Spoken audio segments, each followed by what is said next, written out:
fresh off of the Washington Commanders getting absolutely embarrassed by the Minnesota Vikings. Heads continue to turn, narratives continue to get pushed. Dan Quinn apparently is on the hot seat, according to some fans. Let's talk about whether Dan Quinn should be fired or not, and the updated availability of Jayden Daniels, and so much more coming here on the Burgundy Breakdown. Let's get it.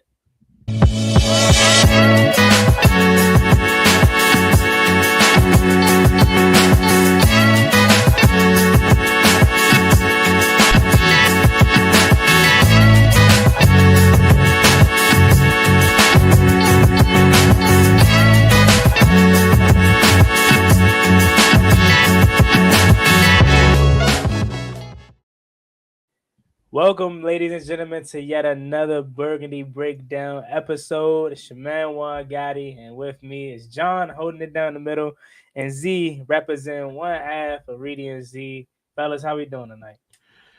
Another Misery Wednesday. Another one. No. DJ Khaled. Another week in Commanders country right now. 8 straight. Man, people 10 are losing losses. their mind. They're 10 losing losses. their mind, man. It's crazy. I mean, look,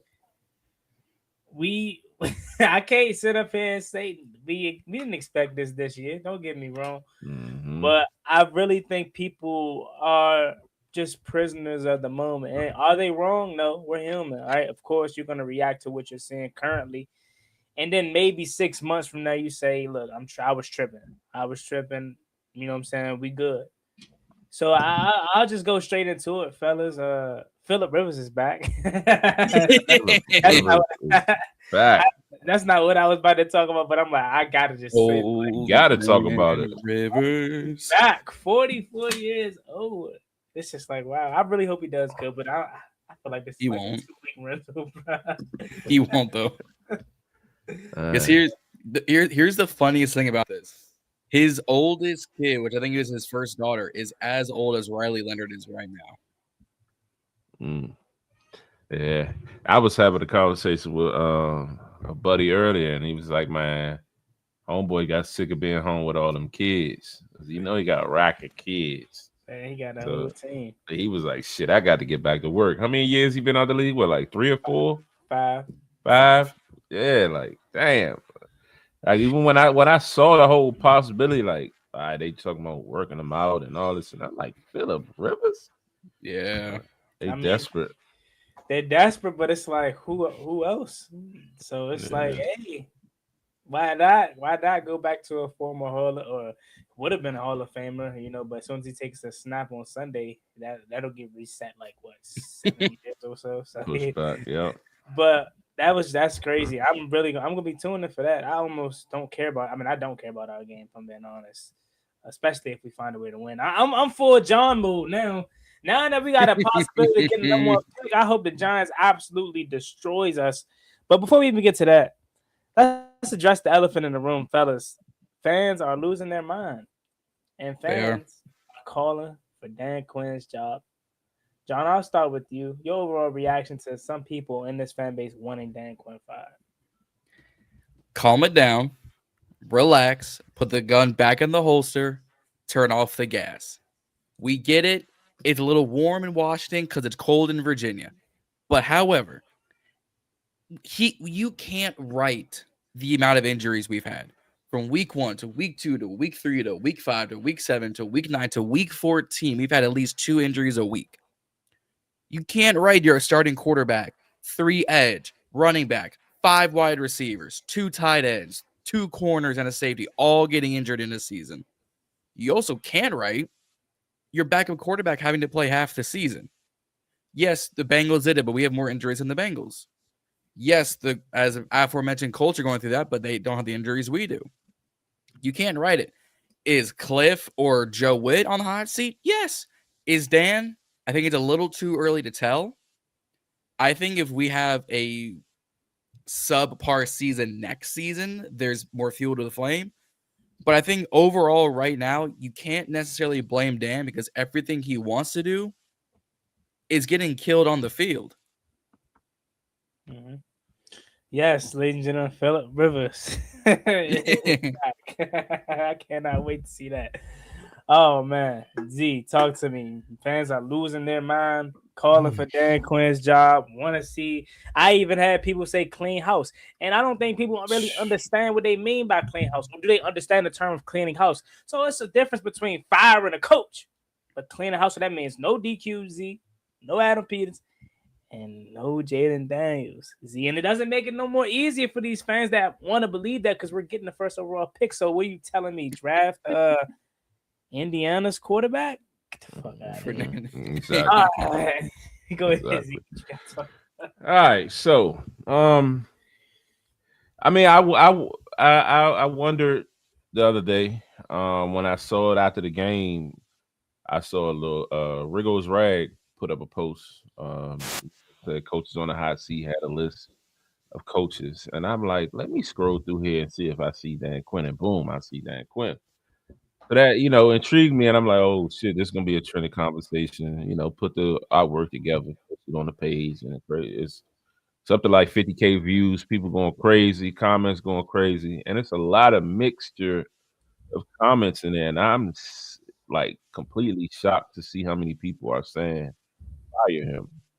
I don't agree that Dan Quinn should be fired. Especially coming off the year that he had last year, 12 wins. He rebuilding the culture, everything, getting things, moving in the right direction.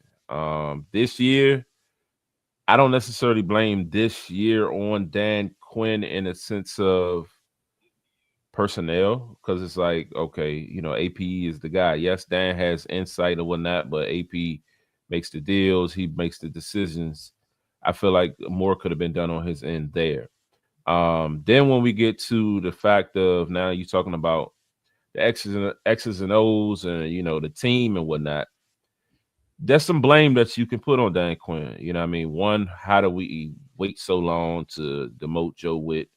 You know what I mean? The handling of not, putting Terry on IR, not putting Jayden on IR, or Noah Brown, who missed so many fucking games, should have been on IR twice, as you know what I mean, in a sense. So it's like it's like a big question mark around Dan. Also offensively, you know what I mean? All right, now you done made your move, what you done with Joe Witt. It's like, okay, like I guess in a sense you're not gonna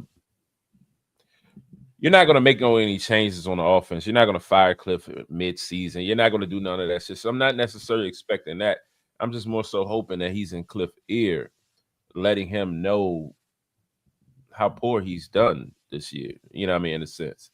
But to talk about to say that he deserves to be fired, it's blasphemy. And now if we rolled into next year and the same type of shit was happening, then that's a real conversation and that's a real thing. But I say today in this moment, no, Dan Quinn should not be fired.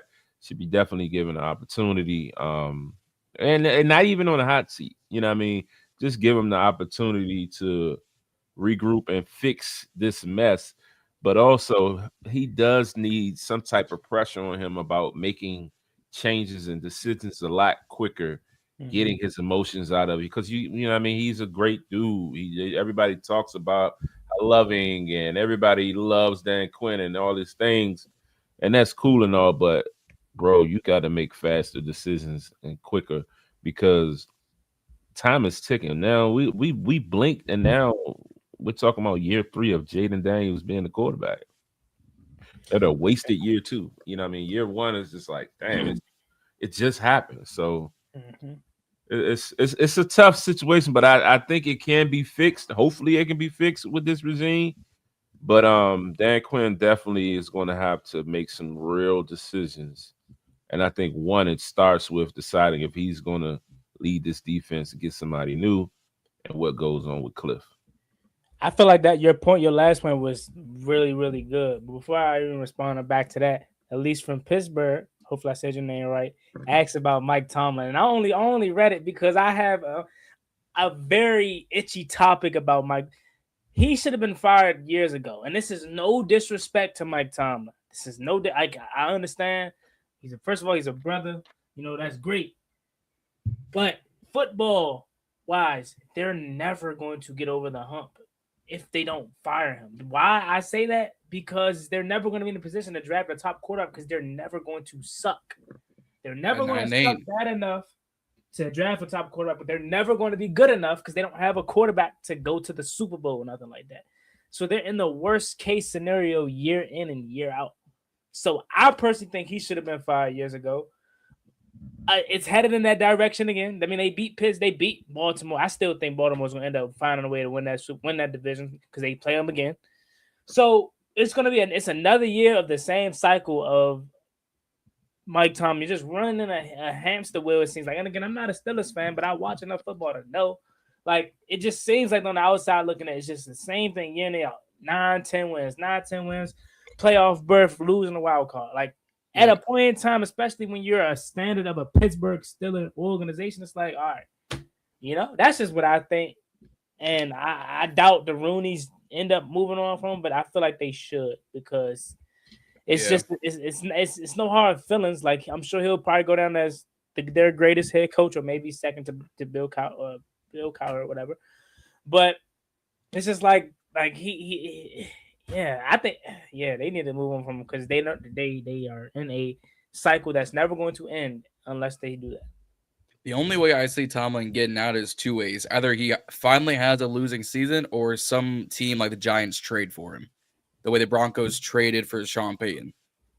So it's no way you say that it could be a healthy departure. I don't see it.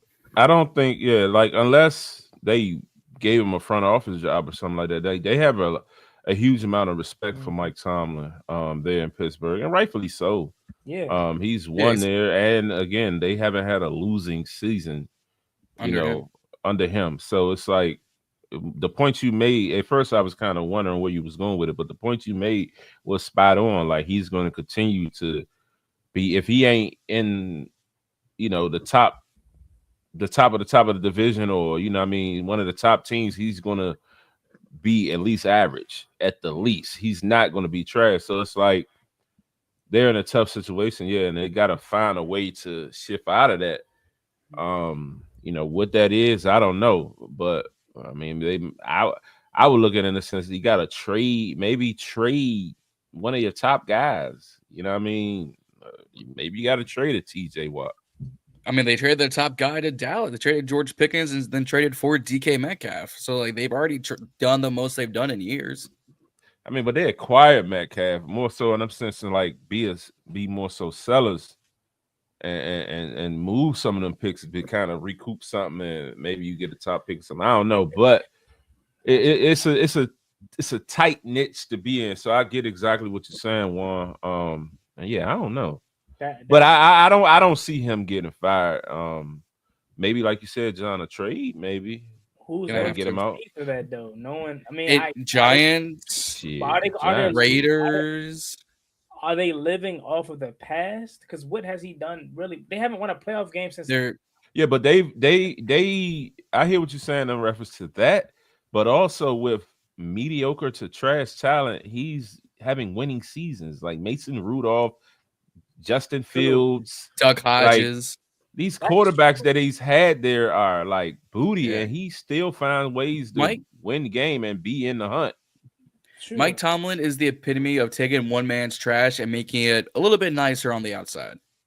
True, and we'll shift back to our team, obviously, but I wanted to answer this question because it's very intriguing. But true, yeah, but think about it in our perspective. Say Dan Quinn does that for the next 6 years. They're already on his ass now after 2. Like, oh yeah, no. At a point in time, you're gonna get tired of 9-8, 9-8, and they're mess. It's a weird situation as you said. And Z, you brought up a good point. Like, front office job. Who did that recently that I'm not catching up on right now? He moved to the front office. His head is I know who I'm thinking of. I can't remember his name. Bruce Arians. Bruce Arians. There we go. Yep, Yeah. Bruce Arians. Yeah. Bruce They Arians. they do that, but it's like again, I don't know if they have the balls to. Like, are they gonna put their faith in Will Howard? Like, well, and most of us would have forgotten that Bruce Arians is a part of the front office because you never see him. It's Todd Bowles front and center. It's Baker front and center.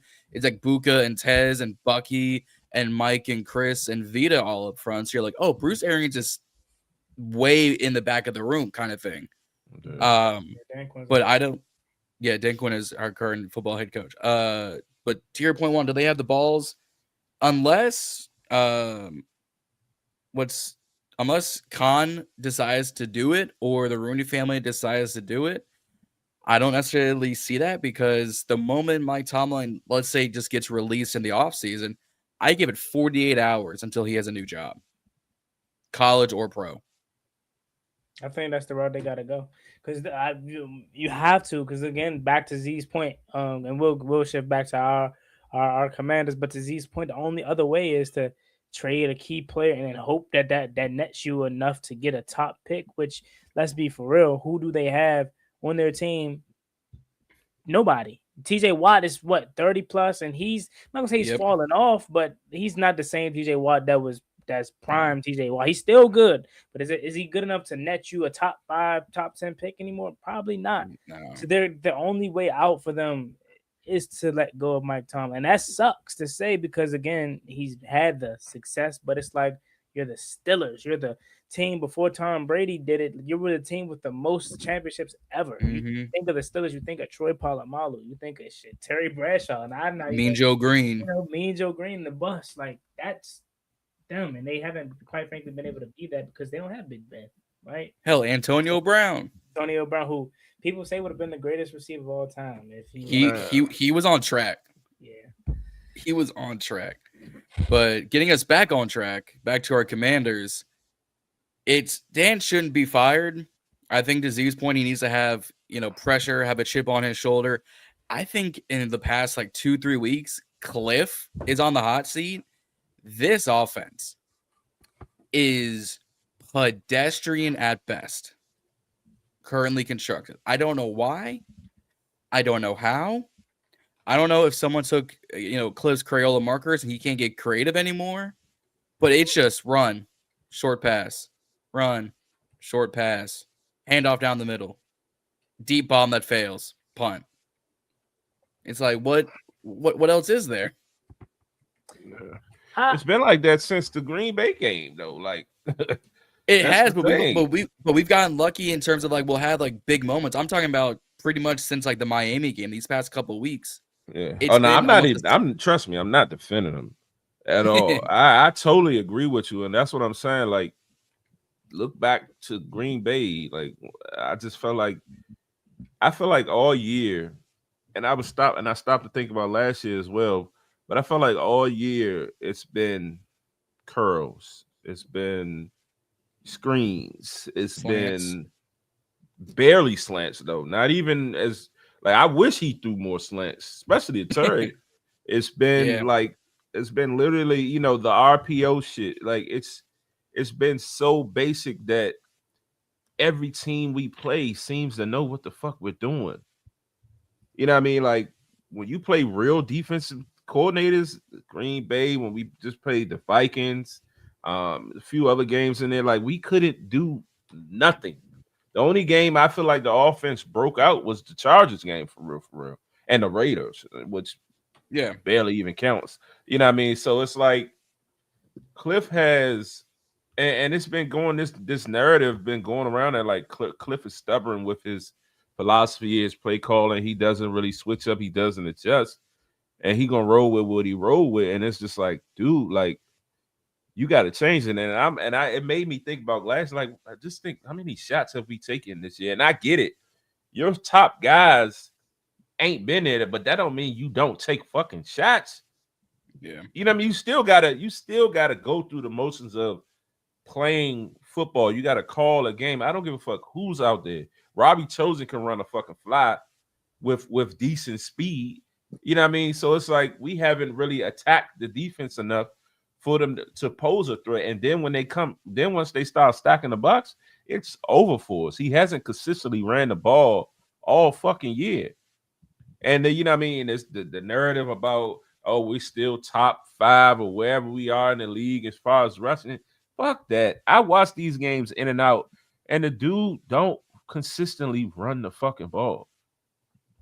Yeah. And it's like, how can you expect your offense to kind of establish some type of flow, consistency, or anything when you're not doing that? And the play calling just be like all over the place.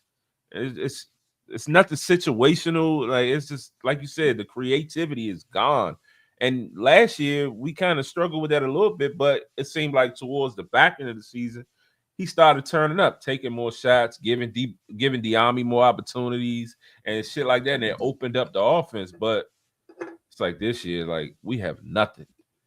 And it also helps the fact that Jayden Daniels is able to mask a lot of the deficiencies. Last year, yeah. This year, that shit showing.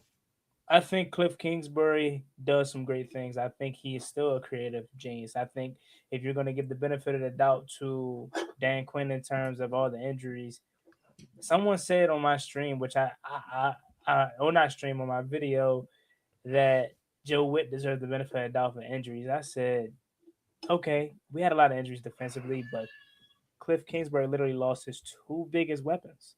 And by any means, am I trying to defend Kliff? No. But the thing is there is a limit that you have to expect with his. If he's not having Jayden Daniels, if he's not having Terry McLaurin, and Deebo Samuel misses time, and Bill turns out not to be who we thought he was, whether that's a lack of using him correctly or just him having his rookie woes, you had to expect some type of drop back from Kliff's success last year if a lot of his key pieces aren't out there. Noah Brown, right, was supposed to be the the wide receiver 2. Haven't seen him since Green Bay, but shout out to Noah Brown. He came back and did exactly week 2. But shout out to Noah Brown. He came back and did exactly what we know him for. Let's get a passing passing the front. That's DPI merchant. That's it. I'm not here to solely, defend Kliff, but I like Dan Quinn. I think he deserves at least one more year. Because think about it like this, right? Kliff was supposed to be a head coach last year. He could have took the Saints job. He turned it down. A lot of people were all on the Kliff bandwagon last year. But just like how this year we've taken a step back due to injuries and Jayden Daniels and stuff like that, so people have like, okay, Washington isn't serious. We know who they really are. They have now went quiet on Kliff Kingsbury. Kliff Kingsbury now has to rebuild his stock, his stock and his resume, because he said he still wants to be a head coach. Yep. And I look at it like this, Chad. Like 3 years of Kliff, if Kingsbury is enough, like next year, whether it's good or bad, I see us moving on from him. Because if we're bad, that's 2.5 years of people calling for Kliff Kingsbury's offense being not good and he's not running the ball. Because that's the biggest thing with me, that like I share the same perspective as you all. Like, he just gets past happy, but that's who he is. Like, that's who he is at the core. If he can have Jayden Daniels throw the ball 50 times, he would. He's tried. He doesn't want to run the football, but if Kliff struggles next year, okay, get him out of here. If he's good next year, he's gone. Yeah. Because if he's good, that means we're good, and that means we're back on the nation. We're back on track. We're back on the league wide spectrum. The national notice. Yeah. So I feel like I don't think we should move on from Kliff, because I feel like either way it goes, he's gonna be gone next year. And I am big on same people returning back. So the continuity. A lot of people talk double-headed, right? They say Juan, or they say Z, or they say John. I want consistency. I want continuity. But you're the same people screaming, fire him after a bad season or a bad game. And it's like, you can't have both. So especially when it comes to the quarterback position, we've been through this year in and year out with different quarterbacks and different play callers, different quarterbacks, different play callers. For the first time, and it seems like since Kirk Cousins, I could be wrong, because Taylor Heineke was here, but he wasn't really a starter by pick. He was just started by force.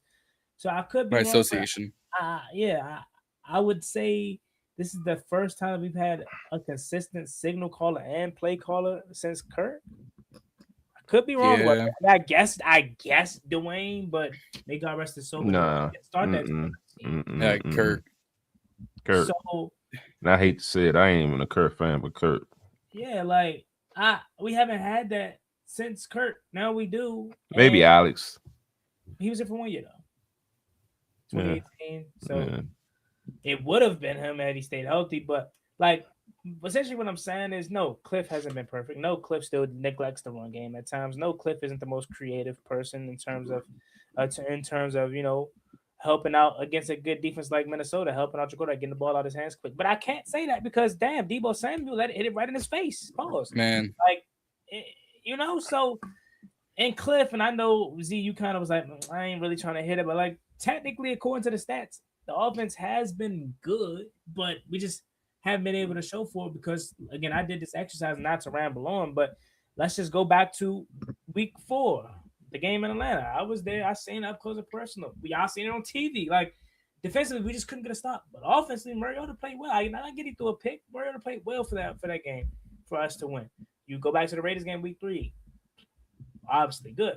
Week 5, Jayden Daniels comes back. Offensive, as you mentioned, Z, and I agree. That's the best I've seen this offense. And that felt like the turning point again. It felt like normal. Then week 6 versus Chicago, you're a bobble snap away from winning that game. You win that game, I don't think this season spills out to be what it was, right? Then week 7 versus Dallas, that I say what you want, but that game started off competitive. Jayden took us right down. We scored, and I still say to this day, had we not let up a touchdown right before half, we're winning that game. And even so, we were down 30-15 going into the locker room. And Jayden ended up getting hurt on the drive coming out of the locker room. We were moving the football. So I think if Jayden plays, if we don't win the game, it's way more competitive than that. Yeah, we keep it close. Then week 8, Kansas City. We seen that game. We could have won that game had we lived in their territory. Deebo Samuel, bobble pick. We lived in their territory. There's no reason we only had 7 points to show for that game. Then week 9 is that Seattle? Or is that Detroit? Seattle. That was Seattle. Okay, it's nothing to say about that. That was probably a horrible game for everybody. That was a horrible game for everybody. Can't. Then week 10 versus Miami. Detroit. Excuse me, Detroit. I was there at that game too. Offensively, they were moving the football. We just weren't on the field long enough because Detroit would go on these long drives that would take up so much of the quarter, and clearly the defense couldn't get a stop. But Mariota played okay again in that game. Then overseas, right? Offensively, that game was just a little bit of a wash, right? But we had nobody. Okay. And then the game after that, the Denver game after the bye week, I mean, that we all was happy about that game. That felt like last game of the year. Kliff was in his bag. Mariota looked good, right? And then last week happened. So theoretically, what I'm saying is 2 games out of the whole season, he missed Jayden Daniels for most of it. He missed Terry McLaurin for most of it. He was not as bad as people are making him out to be. So I think at worst you bring him back for next year, and then wash your hands clean with him. I'm just both Dan Quinn and Kliff. I'm higher on most people, and maybe I'm just more patient than most people. But like I get this offense has its woes, but it's hard for me to truly judge it when we haven't been at our full capacity all year long. Yeah, right. Like, I think. Are you good? Okay. I can say it, but go ahead. I think for me is I'm with you on the patience on the offense. I've run out of patience on this defense. I was calling for Joe Witt 3, 4, 5, 6 weeks ago. Dan, you can't stop nobody. You can't stop a soul. You can't stop a speeding car doing 0 miles an hour. You can't stop a cold Antarctica naked during a blizzard. You can't stop nothing on defense. Mm-hmm.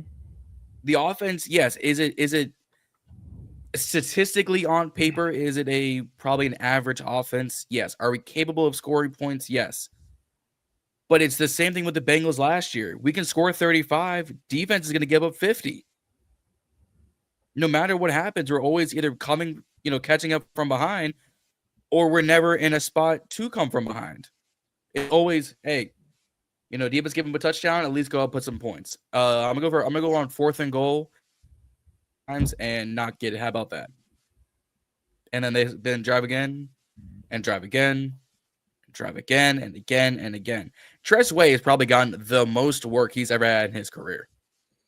I love Tress Way, but Tress, to me, Tress hasn't been hitting. Like, he hasn't hit since, like, I don't know, man. I don't know if I'm getting old, man. He has been here since I was literally a kid, but like they praise him for what he's still cool, but it's like I miss the old Tress where it's like you already knew coming off that left foot, boy. They was like, now we get excited when I get pissed when he's kicking it inside, and I know that sounds crazy, but I get pissed when the ball rolls to the 12 or the 10. They say, well, that's Tress Way for you. That's a good, like, I miss the old Tress where it's like you knew he was pinning them inside their own five. Like you know, like that 2019 Tress. I miss TW5. Yeah, that's my I think that's what it is, John. I think that 10 is just not, you know. I think it's that 10, man. That 10. But take one off of Debo, give it to Tress, give it next year. But nah, I get you. I definitely understand. We're all over the page of defense. That's the only coach where it's like, okay, we can find somebody new or Dan Quinn. I'm with giving Dan Quinn at least a full year. Like I even say if you gave Dan Quinn what Joe Witt had, this defense is better. Listen, people want to criticize him for not, like, that's why I'm saying this fan base is so wishy-washy, bro. Before the bye week, oh, he did a damn good job against Miami, blah, blah, blah. Then maybe he should have. What took him so long? My guy has one bad performance, and it's like, oh, well, if you're not good at the side of the ball that you quote unquote was good at and got you a job opportunity, you need to go. Yeah. I say judge him next year once he has a full healthy unit, and we'll have a top 5 pick more likely than not, and he'll have a potential to draft a blue chip guy, whether that's offense or defensively. I just say this: you give Dan Quinn what Joe Witt has, so I'm talking Marshawn Lattimore. And yes, Marshawn Lattimore I think would have been good under Dan Quinn's tutelage. Trey Amos, right? You give him Dorrance Armstrong, Will Hurst, all the injured play, Dietrich Wise, everybody that Joe Witt had. You give that to Dan Quinn. I doubt this defense is as bad as it is.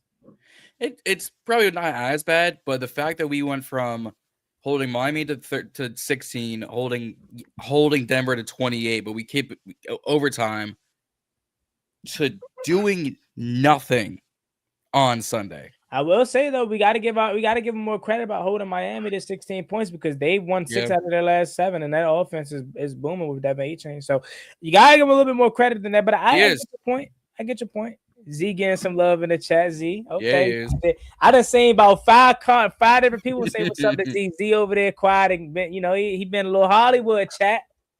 I was letting y'all get y'all shit off. Go ahead. But my man Z, they say Z, how many guns you got? I don't know what they were. I don't know what that meant. I saw that. Yeah, I saw that. I didn't know what that meant. You know, I don't own any guns. But nah. I mean, it was one point I did want to. Oh yeah, so hey, that's kind of revert back to what you're saying about Kliff. If Kliff comes back, like, Dan needs to put his foot down though. Like I said, like, dog, run the ball more. Period. Dog, stretch the field more. Stop calling these remedial ass plays. Like, open up this playbook. Like, he's this mastermind. Like, I haven't seen nothing mastermind-ish this year. Period. And again, like, I know people keep talking about, well, what about the talent that's out there and all that? Like, dog, if you're not taking those shots, you might as well just fucking lay down and let the game end. I don't care that it's Chris Moore, Robbie Chosen, and those other guys. You got to call the plays and you got to run them fucking plays and take the shots, dog. Like, just because you got them don't mean you're going to curl it up and screen it up to Debo every play all goddamn day. Like, it's not going to work. You gotta do something. That's tough. That's tough to say, though, Z. I get you, but it's like, I get you, but it's like, look at the other teams. With other teams, bro, like, you gotta. I hear what you're saying, but you look at other teams when their guys go down, that shit don't change their offense. Like, they running the same shit. Either the guy gonna make a play or he ain't, but it ain't stopping them from running their plays. I wouldn't even go that far. We just shut down and we just ball up and curl up and just let and die. Yeah, and just die. It's like, what are we doing? Yeah, I wouldn't even go that far. Every first drive we've had on offense, run, pass, run, convert. Run, pass, convert. It's a balanced offense. The minute the first drive doesn't end with a rush, you never see it again in the game. It's pass, run, pass, run, pass. Pass. First drive of Minnesota. All right, we talking about we got all our weapons back. It's Minnesota. Jayden's there. Terry's there. Noah Brown is there. Like we got our guys back. We have a hell of a first drive. We get down there. You throwing a fucking pass to Brandon Coleman for what? Like that shit was dumb. Then you come back, you know what I mean? We couldn't even we didn't score on that drive. And then you know what I mean, you come back and like I didn't see any more shots taken. Terry was still on the field. Mariota was in all the weapons that we supposedly had was still there. You thought the offense would have opened up and we would have been more creative. We saw the same shit with the Chris Moores in the game. Yeah. So that's what I'm saying. Like that creativity, that situational shit, it don't happen on third. If it's 3rd and fucking 2, 3rd and 3, force the ball to Terry, throw a slant, throw a comeback, whatever you do, force the ball to your guys. He don't do that though. He don't hone in and focus on situational shit, and that shit is crazy. I agree with you to that point. I think I called him I think a few weeks ago I called him a Scott Turner, but with actual skill, right? Because they had the same biggest deficiency. So their situational awareness is the biggest thing and I agree with that, right? Like I think I said it last week. Chris Rodriguez, he deserved to be the RB2 headed in the next year. He showed me enough, right? And we've always known how talented he was. But I get you. He helped you get down that field on that first drive of the game. And you don't take one chance to run it in with him, I'm sure he would have got it. Right? Instead of that, Brandon, okay, you first to go, you decide to pass. Cool. Okay. You decide to pass on the second down. Okay, cool. But 3rd and goal, that's the time to bring out the Brandon Coleman play? No. Brandon Coleman play should have been the first play of the game. I mean, first drive of 1st and goal. But even still, let's call it what it is if we're gonna be true. Brandon Coleman was open. Jayden Daniels just didn't see Fuck that though, but why are we running that? Why? Like I'm just saying you run that play when you like up, you trying to look pretty, like you trying to like win, like why? We didn't need that. But to ease your concern, or maybe I should say raise your concern, 4th and goal, hit it right in Debo's hands. What you gotta say about that? Drew it up perfectly. JD threw a perfect pass. So all that would have been wiped away. We wouldn't even be crying about that. Had Debo, I would have believed. True, but I also would have taken the field goal and like at least get some points on the board. Hell no, John. No, John. We're 3-10. No, you go for. We got nothing to lose. You go for everything. You're not playing for nothing. Don't kick the field. No. Well, apparently we got more to lose. We lose Jayden again. I mean, look, that he overcorrected for his mistake in Seattle. Jayden could play if he wanted to right now, but they're going to overcorrect because he doesn't want to make that same mistake. But we do have a super chat from Otis. Pull that up. Yeah. My man Reedie in the building. What's good, Reedie? What up? What up? How y'all? Cooling, man. Cooling. I seen y'all was Kliff. Oh, what about him? Hot seat. Does he stay? Does he go? Like what? Like we talking about the quality of the offense, and is it worth? Yeah, like what? But I'm gonna give you a recap. All right, so the hot seat, basically the hot seat discussion. Kliff, Dan, who's on the hot seat? We all agree. We all agree Dan shouldn't be on no hot seat. He good. The question around Kliff.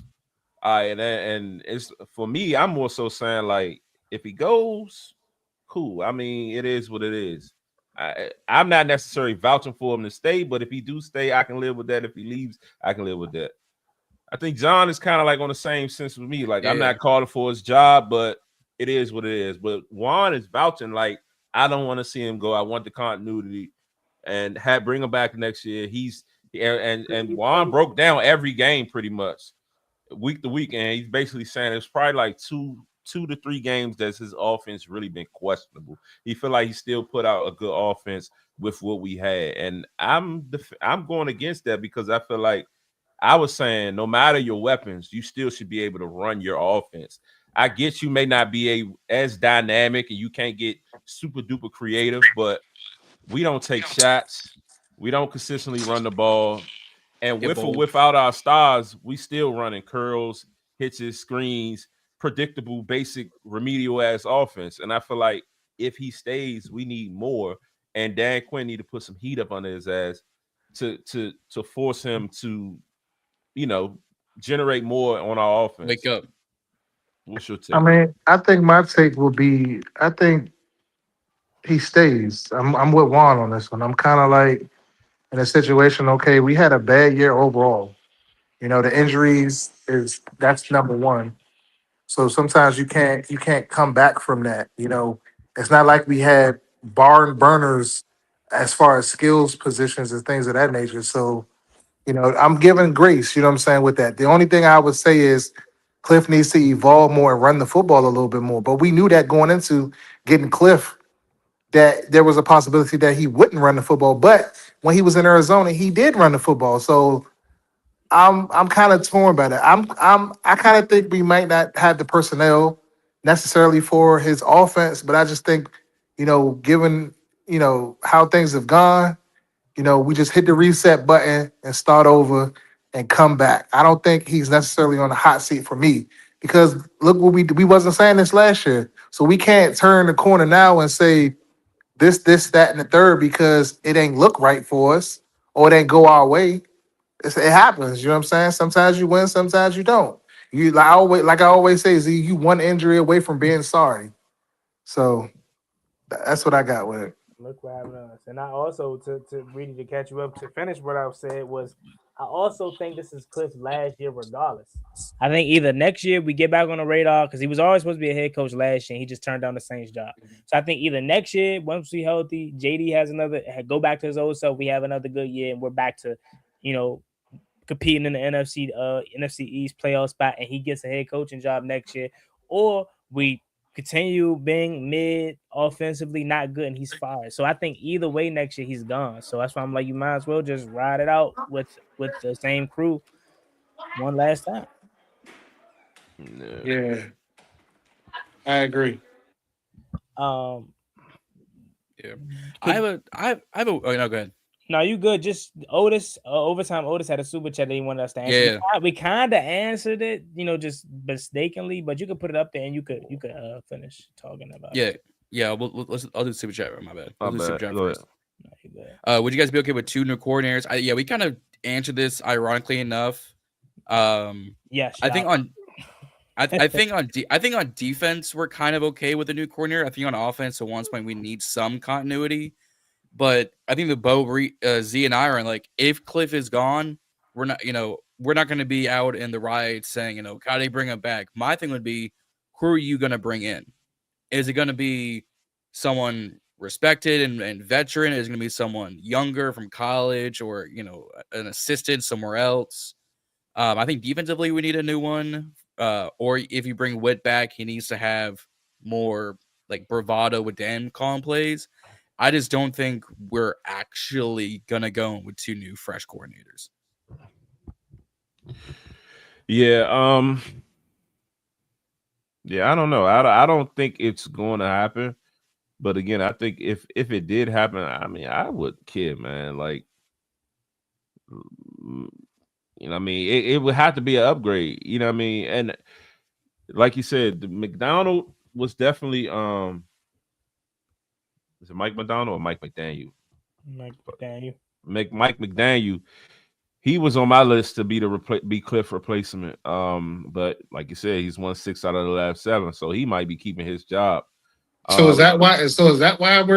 We're kind of saying Kliff's on the hot seat because we kind of got other guys that are out there that are potential head coach fires that might be available that we think we like a little bit better? Nah, it's just been a trending topic about after the game and how poorly the offense was and just in general. The trending topic is them two basically are they both on the hot seat? So walk me through some of the highlights of the game. You don't got to walk me through the whole game because I didn't see the game. There was no I just highlight. Not Yeah. not one highlight. No so I highlight. didn't miss nothing. You didn't miss Not shit. at all. Unless you wanted to watch Noah Brown draw a pass interference and you want to see Chris Benson Rodriguez. getting Yeah, the catch. first drive, we moved the ball like it was last year. Like Jayden hit Terry on like a comeback or something for probably about 25 yards or 30 yards or some shit like that. Rodriguez had a few good runs. I think Debo might have caught a slant or some shit like that. He had a nice third down conversion. Yeah, so like, and then we got down to the one, and we couldn't get in, and he ran a fucking play action to Brandon Coleman. Yeah, he was wide open, but Jayden didn't necessarily throw it. I mean, he was wide open though, so it's like I've heard people defend him in this sense, like, well, he was open, it was a good call. Like, fuck that. Why are we running that play? Run a fucking dive, bro. Run a dive 4 times. The Philadelphia Eagles would have ran fucking tush push 4 times. That's the situation They have already. shit I be talking about. Like, get in the end zone. It don't gotta be pretty. Like, just score fucking points. That's my thing. They trying to get too cute. Your man Debo dropped a touchdown on 4th down too, by the way. Yeah, So if there was a And that game was for the you first to ever drive. miss, there was a game for you to ever miss. You perfect timing, like should do. Mhm. It was nothing. Yep. That's crazy. It Yeah. was wild. To Asia's point, because ironically that goes into what I was going to talk about. She says poached from the McVay or the Shanahan tree. That was my point. Linnell pointed out this on Saturday or on Sunday after the game. Dan Quinn consistently gets outcoached by Shanahan offensive play callers because, and there's been 5 this season. Minnesota and Kevin O'Connell gave up 31. Seattle and Clint Kubiak gave up 38. Matt LaFleur in Green Bay gave up 27. Mike McDaniels in Miami gave up 16. Zach Robinson, the OC/QB coach in Atlanta, 34. Between the Shanahan coaches we've faced so far, we've given up 146 points. I don't agree with the comment like that's on the screen. He needs an OC that can elevate his play. He elevated his play last year. I mean, So we can't sit there and say that. Like we can't. Yo, it's one season, bro. Get him at and give him another opportunity. Like when do we get to the point where I think Jayden. teams are just supposed to be hooping? I think Jayden you know- elevated Kliff last year. I think Kliff had some wrinkles in there. I mean, of course, but I think if you had a That's cap. balanced That's cap. game, it's more Jayden. That's cap. I don't believe that. That's cap. Yeah, the scale is more No, Jayden. Kliff dialed up some stuff last year, and I'm not saying that I'm necessarily like. Kliff ain't dial up shit until the Lions game. All right. Oh well, what game was that when he did a? Well, no, what game was that when he Like did it's like this reverse pass? fan base and these fans just like forget shit. Like What just game was because it that ain't when he did going, the just reverse because it ain't pass? going right. But did you know what I'm saying? Like, come on, man. No, stop and think. Stop and think real quick. Real shit. Stop and think. What game was that when he did like that reverse pass and I think Diami threw it or Diami dropped it or something? Diami Dallas. threw it. That was Dallas. That's was when the he one that started. Dallas That's when used. he started dialing shit up, Reedie. That was like towards the back end of the season. Like early on in the season, we kept complaining how last year how Kliff wasn't doing enough. We were winning games, but we felt like he could have been doing more. Then he started really dialing that shit up once we really got to the back end of the season and into the playoffs, taking more shots, throwing it, you know what I mean, deep ball to Diami and shit like that. I mean, I can understand the point if we had like Lions players, their roster, and then I mean, obviously you can open it up then, but with the roster that we've been putting on the field the last 2 seasons as far as skill positions, like what can you dial up with that? You had Terry McLaurin basically, and you have Zach Ertz, and then you had Jayden, and then this year we got Debo, but nobody. We were consistently unhealthy. So what can you dial up with that? You had guys like Chosen, you had Chris Moore's of the world. Terry just came back. He missed X amount of games. So how can we definitively say we could see this or we could see that if we haven't had a full roster on at his disposal? That's all I'm saying. You can't we can't just be saying, "Oh, get him out of there." Come on, man. It's dudes that been here for years and years, and people wasn't saying get him out of there because we have a bad stretch of games. It's football. It happens. You one injury away from being some shit.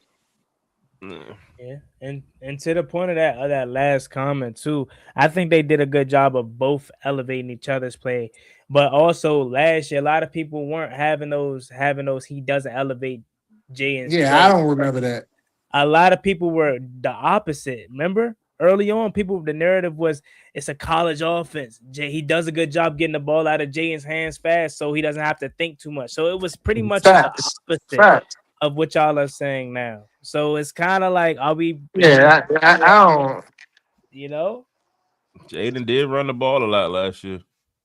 but it also he Off was schedule plays. and Z kind of Yeah, he had to use his legs because the offensive line was trash. It wasn't nobody getting the fuck open. With these guys that we sat here on this same program saying, "Oh, we should have kept us." Zacchaeus or De'Ami Brown. De'Ami, really, if we being honest, De'Ami Brown didn't show up to the fucking playoffs. But we want to sit on here and say, "Oh, like he was like the best coming to Jesus Christ." No, the fuck he wasn't. That nigga was ass. The fuck. Like, come on, I've been thinking about that. Like, I've been had a lot of time. Like, I ain't been in my phone really. I've been kind of locked in. I'm down in Florida, but so I had a lot of time to like think back on shit that we said on the program. And some of the time, like, yo, we reaching a little bit. Like, come on, we should have kept this person. We should have kept that person. We was calling for them to get them the fuck out of there last year. But now we're gonna say we should have kept them because this year's choices didn't go right. Come on, man. Now I feel like if next year looks the same, then yeah, we need to move on from Cliff ass. Okay, yeah, you had your one season. This is your wash season because last year was an outlier. We got to the NFC Championship. This year we had the injuries. Okay, you really didn't. You was working. You working with shit. What else are you supposed to do? I give you the benefit of the doubt. Now, if you go and we go out and we re-sign, say a Debo, we go out and make a move and bring in another number one receiver. We draft somebody who's nice, in the draft or whatever we do, depending on where we land in the draft, and we do the same thing next year. Then okay, yeah, Cliff, you got to go. You know what I'm saying? Mhm. That's where I'm at too. That's where I'm at with Cliff and Dan. Next year you can have these discussions, but right now I feel like it's still a little premature, I especially. think Dan. I think Dan. Not to cut you off, one. I'm sorry, but I think Dan is cool. Like Dan is pushing all of the right buttons. But we don't have the personnel. Like we don't. We're old as shit. We are old. Like all of these teams got young. What we need to do is find a way to lose these last games, move up. If we get the number one pick, whatever top 3, 4 pick we get, trade out and follow the Philadelphia Eagles motto and get these draft picks that we wasted on Marshawn Lattimore and others, in the fold. No, We got to get younger. that's the dilemma that we face though. We talk about trading back, getting recuperating draft capital, but we also say on the other hand, we don't have that many blue chip players. So could you really afford if you're sitting at one to trade back? Hold on, what did he say? Reedie could have gave the Traylon Burks a fade on the red zone versus that Brandon Cook. I didn't see the game, so explain that to me. What is he talking about? Talking about the first drive. So all right, the first drive we ran, we were at the one and we threw 4 pass plays on 3rd and goal. We threw a play action boot to Brandon Coleman, kind of like the Trent Scott play versus the Bengals. It was that. Last year, yeah. Uh-huh. It was open. Cliff. So again, y'all say F that and all that. Technically drew it up. It was open. Sometimes, not sometimes, you gotta execute the play. I can draw it up as good as I can, but if you don't execute the play, that's on the players. How that's on me. So he drew it up. Brandon Coleman was open. Jayden didn't see him. Incomplete pass. Chris 4th and Rodriguez goal. been on fire. He has been on fire. So Fourth Brandon and Coleman. So Brandon Coleman was like an eligible. Went out Yeah. for a pass and he didn't throw it to him. No. Correct. Yeah, Correct. that. Then 4th and goal, your man Debo, probably the best pass Jayden then threw all year long. Hit him right in the midst, dropped. So it's like you can sit here and say we should have did this, should have did that instead of throwing to Brandon Coleman, but the very next play you had a touchdown and your man dropped it. So But like that's why you run the fucking. I'm ball. not defending it. I'm not Yeah. reviewing that. I do think because Chris Rock, as again, Chris Rodriguez is your running back 2 headed in the next year. If it's not, I'm gonna have an issue. He has showed you he averaged 6 yards a pop on Sunday. Like he is running the hell out the ball. So I'm not disagreeing, but at the same time, man, you got to make the play was there to be made, and these players ain't play and make the play. So basically, what happened? So, what I'm gathering is Chris Rodriguez, the first drive was kind of like on a heater a little bit, and he got away from him. Yep, he ain't go to. I'm basically the rest of the game. He was on a so heater. Wow. So what happened in the game? Were we chasing? Was it what was the reason why? It had to be clearly we lost 31, whatever. They scored. It was 14-0 at one point, but they scored. They got Was it 31-0? 31-0. Yeah, it was 31-0 when it ended, but it was 14-0 for a good while. But before that, I think Minnesota went down and scored whatever their tight end scored, and then we got the ball back, and I can't remember, was it a fumble or something? It was something that happened, and then they end up getting the ball back and scored again. Yeah. It was 14-0, but it was still a reachable, attainable game. Yeah, but Jayden threw got out of hand in the second half. Yeah, Jayden threw. So, but I heard somebody text me and said something about they went to Bill in the second half or something like that. Yeah, they ran the ball with Bill, but he got I think Bill had probably 30, 40 yards on a few carries. Yeah, Bill had 32 on 7. Yeah. C-Rod had 52 on 10. So we had a grand total of 100 total rush yards. So basically, what the gripe is that they didn't stick with C-Rod. Jayden had 40, 50 yards himself, right? But clearly you got 16. No, was it Mario? So I thought I saw Jayden get a long run or some shit. The longest run Jayden had was 5 yards. So yeah, 16 yards. What did Mariota have? 7 yards on 2 rushes. 7. Oh, maybe I'm thinking about a different game on the rushing chip, but yeah. So what quarter did Jayden get hurt? Back of the second or third, right? Yeah, I want to say the third. He threw a pick and he tried to make a tackle and Rogers on his elbow. But this is a good question right here too. If you need a perfect storm to succeed, do we need him? I feel like you can make that case for any other coach in the league, though. Yeah. Because what coach in the league is truly dominating with less right now? Let's think about it. New England and Drake May is hooping. He is borderline MVP. Drake May is hooping right now, but I could be wrong, but from what my memory serves, they had the most salary cap for the past years, and they were building that team before Drake May even got there. And last year they weren't good, so they had a top pick. So so New England has a good team, good-ish because it's 1 year under Vrabel, but I'll give you that. Team. I'm just thinking about to answer that question. Yeah, I think the only coach, and to Age is right, Kyle Shanahan in San Fran. A revolving door of backup, whether it's Brock or Mac, a revolving door of wide receivers is literally McCaffrey, Kittle, and then pick your poison of which wide receiver 5 you're throwing to. So that might be the only one. So out of a league of 32 teams, you're the only team you could point to that say that's succeeding with less is Kyle Shanahan right now. And even that has asterisks by it to an extent because you still got Christian McCaffrey. And they have been building that same roster for damn near 10 years with John Lynch and stuff like that. So could you throw the Bills in there? They don't have a consistent one receiver. It's James Cook and Josh Allen pretty much. You could throw Buffalo in there, but that defense made some huge plays on Sunday. And they did, but also is that consistent? Not necessarily, but. So two. I'll give you. Okay, you know what? Instead of doing 32, let's just do the teams that's in the playoffs, right? Yeah. So okay, out of the 16 teams or 14 teams in the playoffs, you give me 2 teams out of 14 teams that's succeeding with less. So that kind of if you need a perfect storm, every team to an extent needs some sort of perfect storm, because perfect storm doesn't just refute back to your talent on your team. It also goes to how lucky have you been with health wise, stuff like that. Is your quarterback healthy? Is your team healthy? Have you been bitten by the injury bug?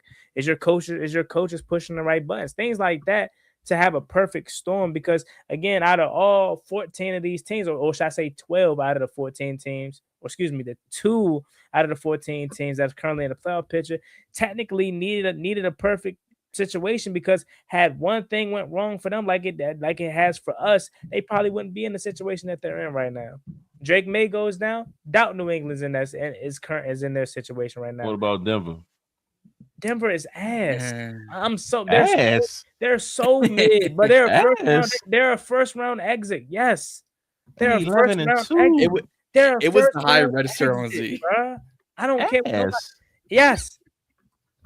Yes, they're a first round exit. That defense is amazing. Don't get me wrong. So ass is probably a stretch, Juan. Yes, but no, Bo Nix is so mid. That offense is so mid. They're a first round exit for sure. They're gonna win the. Denver is literally defense, running backs, and then Bo Nix. They're going to win the AFC West, which I'm not even confident in to say because I mean I know Herb is playing with one hand, but they got Kansas City on Sunday. We know they're a shell of themselves. They got the Dallas, they got Houston, they got Denver. So okay, Denver probably is going to win that division. They're not beating no wild card team. There's not a single wild card team I'm taking Denver over. I don't care if they're going to have a home game. I don't care that they're probably going to fetch the. They're not beating only if they match up with, let's say, Pittsburgh, okay. But they get Baltimore. They're not beating Baltimore. I don't care. I know Baltimore.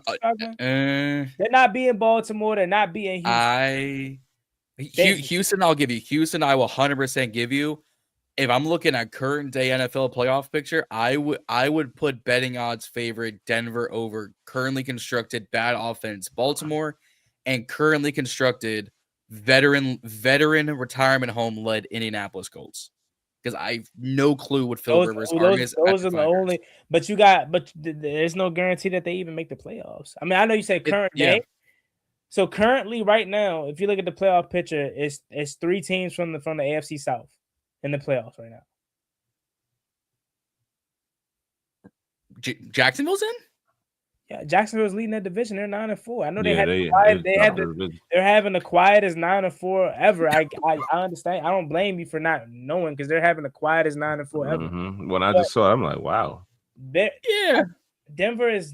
I don't care. Maybe I'm tripping, bro, but I know what I see. It's the same shit as last year. They're going to be a first round exit, bro. And maybe they get to the divisional round, but they're not going to the NFC Championship, AFC Championship. And if they do, they're not going to the Super Bowl. I know I keep pushing the goalposts, but it's like I just don't see them beating no team. They're not better than the Patriots. They're not better than the Bills. John, I get you taking them over the Ravens. I disagree. You get the Ravens in the playoffs, they're going to get their shit together to at least beat Denver. Like at least beat Baltimore.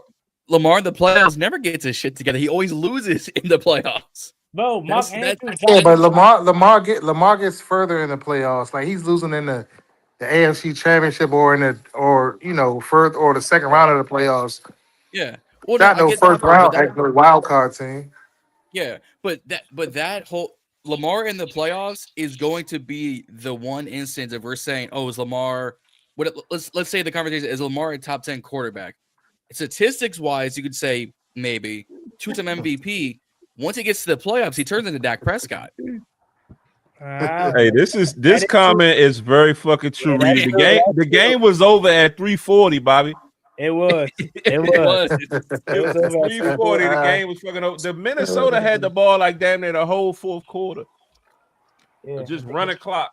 We couldn't stop shit. 3:40. That's why I say if there was ever a game where it was like, damn, I don't want to miss it, but I got to. You missed the perfect game. We was getting them motherfuckers 3rd and 15, 3rd and 20s, and they was getting first fucking down. Bruh, like my plan was to go back and watch it. But then when I looked at the box score and said it was 31-0, I said, oh hell no, I'm not watching that shit. Bruh, fastest game. Yeah, I was like, yeah, I'm not on that.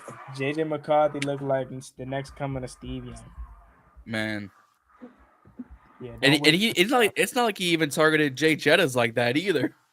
He spread the ball out. Contrary to popular belief, we actually shut down Justin Jefferson. Bullshit, obviously, but he didn't even. But yeah, 2 for 11. But to answer, so JJ McCarthy was out there hooping on us. That's crazy. 16 of 23, 163. He threw for only 160 yards and 3 touchdowns and put 31 on our heads.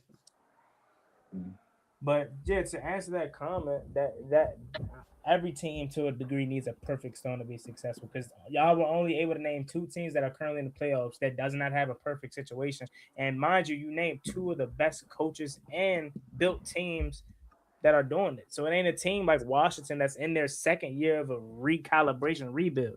You're talking about the 49ers who are almost 10 years, and you're talking about Sean McDermott and Brandon Beane. Those got their almost 10 years in together. They have Josh Allen as their quarterback. Come on. But so what's the excuse? What was the excuse in the Green Bay game? Had all this that's week 2. Noah Brown went down with that's a good team too, by the way. So so Asia's saying she wants Kliff out of there. He got to go. Asia all the way. Get Kliff the fuck out of here. Anti-Kliff propaganda. She in the comments on the IG page in the our DMs going on Kliff. If you don't get Mr. G and Q out of Washington. One thing about Miss Carter right here, she's been consistent about Kliff. Yeah. I will say she's been saying it all year long. She ain't on this. She ain't like other fans that are now turning on Kliff. She's always. I say we gotta give him at least one more year. That's what I'm saying. I feel like because at the end of the day, he's going to be gone regardless next year. Whether he's good, he's going to get a head coach job. If he's bad, he's gone. But like again. She said the Green Bay game.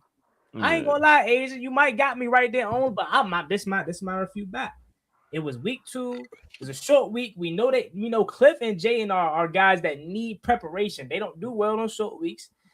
Green Bay is damn good. 5 end up getting hurt. Noah Brown ended up getting hurt. Austin Eckler ended up getting hurt. Dietrich Wise. You know how much they love running their offense through Austin Eckler. If Austin Eckler never got hurt, we probably would have never seen Bill. So that probably altered this game plan a lot. Not trying to make excuses for him. But I'm just saying that there are reasons you can go back to his games and say why they weren't good. But hey, look, to everybody that want him gone, who are realistic options? Y'all say Mike McDaniel like he's going to get fired. He's not getting fired. And if he does, okay, that becomes a realistic option. But who else? You say poach from the Sean McVay tree. You say this, that, got about Kyle Shanahan's tree. Okay. But think about, and I'm not saying this is an excuse for NFL players because I get it. NFL players has to learn how to adjust year to year. But think about all the people that are already concerned about Jay in year 2. He fell off, sophomore slump this, sophomore slump that. Now you're adding a new whole offensive system to his playbook, to his mental and everything. Yeah. And I think he can handle it. Don't get me wrong. I definitely think he can handle it. But like, I don't know. I just say give him one more year, man. And if it's the same thing like it was this year, then he can go.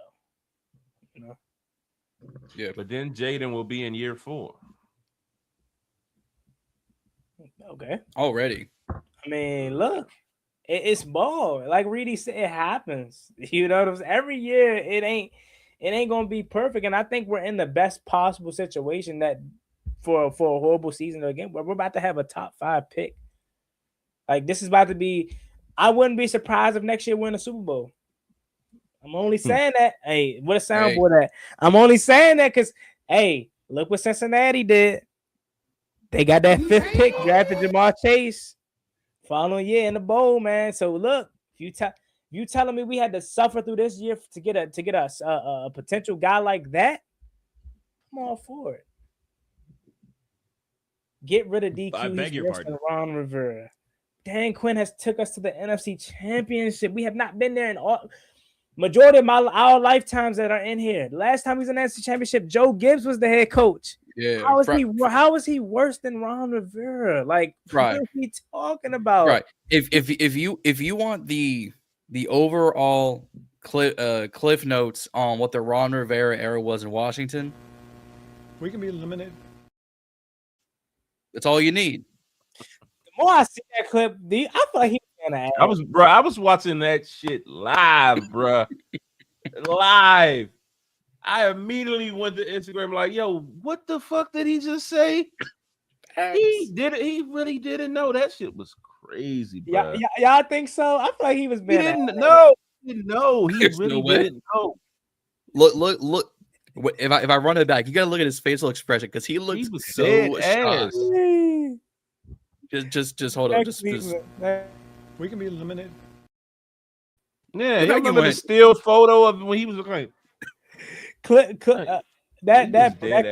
that Cleveland game pissed me off because had Taylor Heineke started like he should have, we would have won that game. oh my god, We would have won that game. that Cleveland game was. I was pissed. Juan sounds like he's on Kliff's payroll. I'm not. I already told y'all why I don't want to break it up. I'm big on continuity and consistency, something that we haven't had in years, and everybody claims that that's what they want.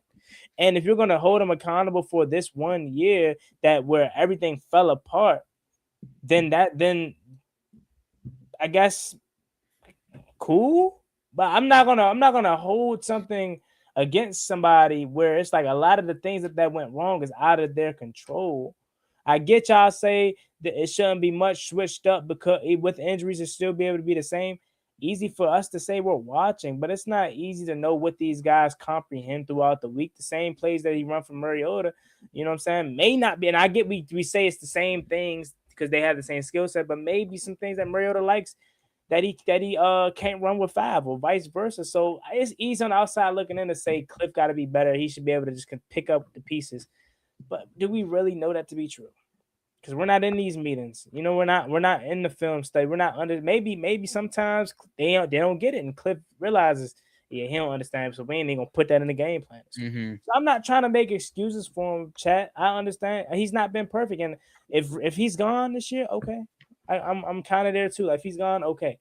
But I would prefer to keep him for at least this final year because I think regardless of the fact he's gonna be gone next year, anyways. Yeah. Who cares if we went to the NC Championship, bro? That was Jayden Daniels carrying a dog shit defense. So because of that, you want to waste his rookie contract, bro? He has 5 years of a potential rookie contract. Well, and that fifth year gonna have some money on it. He might get paid out the next year. Still, y'all, if you think after this year that they have soured on Jayden Daniels, you're sadly mistaken. If he goes out there next year and has an MVP-esque kind of year or get back to who we think he is, he could be paid still after next year. So you don't. Yeah, I mean, but that 5th year option is more than the rookie deal was at now. So it's you probably talking like $20 million. I don't think they. I was only saying that because I was trying to make it to the point to John, like we're not wasting his rookie contract because we still have years to use him. But after that, worst case, after his 4th year, he's getting paid if he's the guy. Yeah. Which I have no doubt in my mind he is. You know what I mean? So it's like, okay, John, I get what you're saying. You're telling me so Jayden carried this team last year. We're not slighting that in the lightest, and we're not denying that in the lightest. We get that. I think even if Jayden doesn't get hurt this year, we're still in it right now. You know what I'm saying? Even probably better because look how the division is. The division sucks right now. But my thing to you is, okay, did you have this same kind of energy for Ron Rivera after 2 years? Did you have the same kind of energy for Mike Shanahan or Jay Gruden after 2 years? Mike Shanahan after 2 years? It's like, I get you're upset in the moment, man, but like, how do we expect things to actually plan out and actually evolve if after every 2 years we're moving on from coaches, we're moving on from coordinators, we're moving on from quarterbacks? You know what I'm saying? Like, I don't know, man. I don't care. That's why I say if you do keep him, like he really needs to fix some shit because it's a problem. I think the offense is more of a problem than a positive. Period. And I mean, I get the stats and all that other shit, y'all, that's hiding the deficiencies. But last year we saw a rookie quarterback come in here and excel, have the greatest rookie season ever, and excel and made everybody look great. And this year we saw something totally different. And again, like it's not even just about the injuries; it's literally about what you're seeing being schemed up in these situations, and that shit is all questionable. Period. So it's like I'm kind of with John in the sense, like, if you're gonna get rid of him, fuck it, do it now, because then you got year 3, year 4, the quote unquote rookie deal, because year 5 is a kick in. Yeah, it's still overall rookie deal, but it's still gonna be some money kicked in. And quite frankly, Jayden probably gets a contract after next year, but that still wouldn't kick in until like the end of year 5, year 6 anyway. So you know what I mean? It's the big contract now is going to be a little wild, but still at the end of the day, Like, why waste time? What Terry signed? A 3-year deal? 2-3-year deal?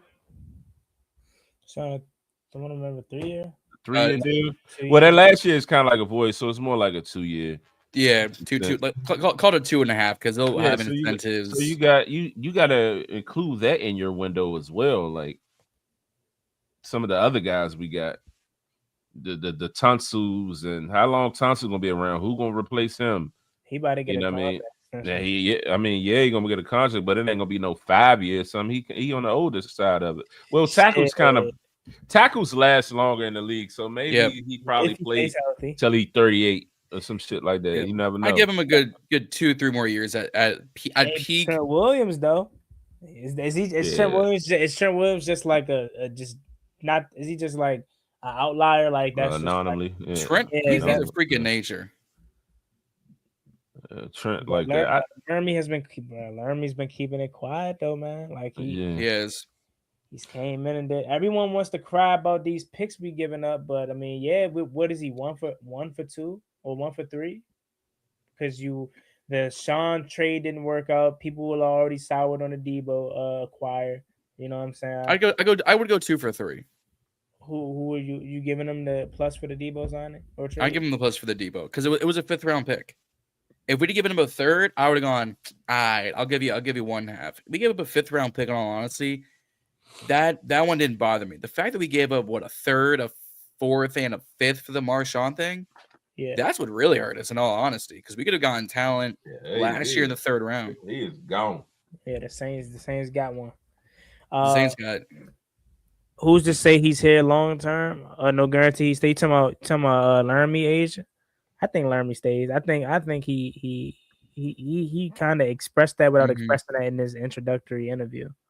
Yeah, and he seems happy to be here, but also the fact that he's not like the full-blown locker room leader. There's already other guys that were here beforehand that have that responsibility. Yeah, and the biggest thing that I think a lot of fans are kind of overlooking, and they just would assume from the record, is Sam Cosmi already put it to bed. Like this, Dan Quinn has not lost his locker room. I didn't listen to the quote, but I saw the quote. He said Dan Quinn has not lost his locker room. He said, I was here in 23, where he's alluding to like the locker room being lost. You know what I'm saying? Who said that? Sam Cosmi. Okay. So it's kind of like that's why I hope fans just truly understand. Like this was just an unlucky, unfortunate year. What the hell did we do? That's what I want to know. I want somebody to let us know, what did we do to deserve this? That's what I want to know. like it just continues. Zach Ertz tears his ACL. He's probably done for his career. Yeah. Right. So it's like, what everyone wants to complain about Dan Quinn, Kliff Kingsbury, and the lack of I really want to complain about the biggest. What did we do? Washington became good too fast. Football guys said, no. This is too early for y'all or something. Like, did Chicago put a spell on us? Like, Williams put a little zest after the loss. And I don't want to give Chicago too much credit because, again, I think they're going to hit that. They're the AFC version, the NFC version of Denver to me. And at least when it comes to the playoffs right now, I think Ben Johnson is much more wiser than Sean Payton at this point, and I think he can get more out of Caleb Williams than Sean can get out of Bo Nix, just because I think Caleb Williams is more talented. But they're not like us, in the words of Kendrick Lamar. We got hot around this time. We didn't lose a game around this time headed into the playoffs, right? They lost the game last week versus the Packers, and I could see them losing a couple more. And I do think they probably end up making the playoffs, but it's no guarantee. Now think about it, because I think Detroit's going to get hot. They're 8-5. Chicago's 9-4, and Green Bay's 9-3. Unless you're telling me the NFC North sends three teams to the playoffs, which I doubt. They got Cleveland this week. Shador is obviously on fire, and Kevin Stefanski. It gotta be a race move. I'm sorry, I don't mean to be like that. It has to be. He for whatever reason he hates Shador, which I don't like. I agree. He has something against him. I don't. Named him the starter though, right? Because he had to. Yeah, he had to. It's how he's moving. not giving them first team reps in practice. He literally carries you in that game, and on the biggest play of the game, you take him off the field for the 2-point conversion. And they say they were having success doing the Wildcat with Quinshon Judkins throughout the year. That's true, but you didn't even run the typical Wildcat run. You ran a trick play. So he hates Shedeur for that reason. That if Cleveland is smart, they would fire his ass at the end of the year. But I thought he was the reason that I thought Dion had like a relationship with him, and he was the reason that Shedeur's even there. No, or was it somebody in the front office? It's Andrew Burry, they general manager. Okay, all right. Andrew Burry is like I hate to bring. I don't like being political or race into it, but Andrew Burry's a brother. Yes, you can put that correlation like how it is. But to Chicago, not to just drag on Chicago any longer, but like they very well could miss the playoffs. I'm not trying to hate because I think again I want to know what did we do to deserve the year we're having, and maybe Chicago's. I hope they do good. I hope. All right, Z, you're gonna like this then. There's a strong possibility Chicago finish the season on a losing streak. They lost to Green Bay on Sunday. Cleveland. They play Cleveland. I think with that defense. Yeah, that defense is crazy. Myles Garrett about to break the record. Then after that, they got Green Bay again, but this time it's at Soldier Field. That game probably will be for a wild card spot at worst. Mm-hmm. That week 16 will be on prime time too.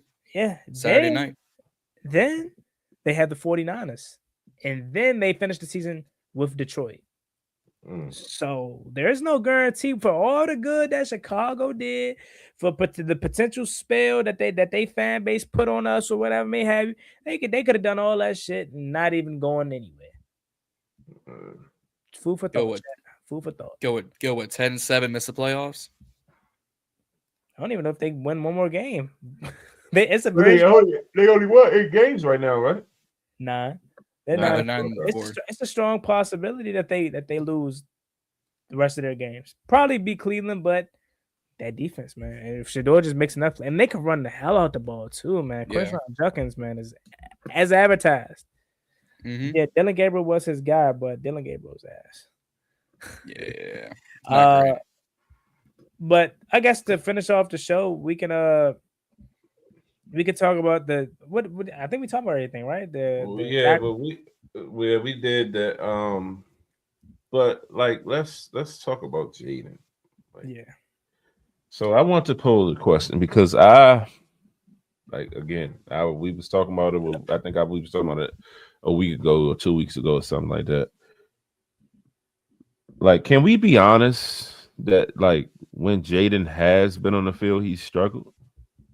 Like, can we just be honest? Like, Jayden is still him. Jayden is still our franchise quarterback.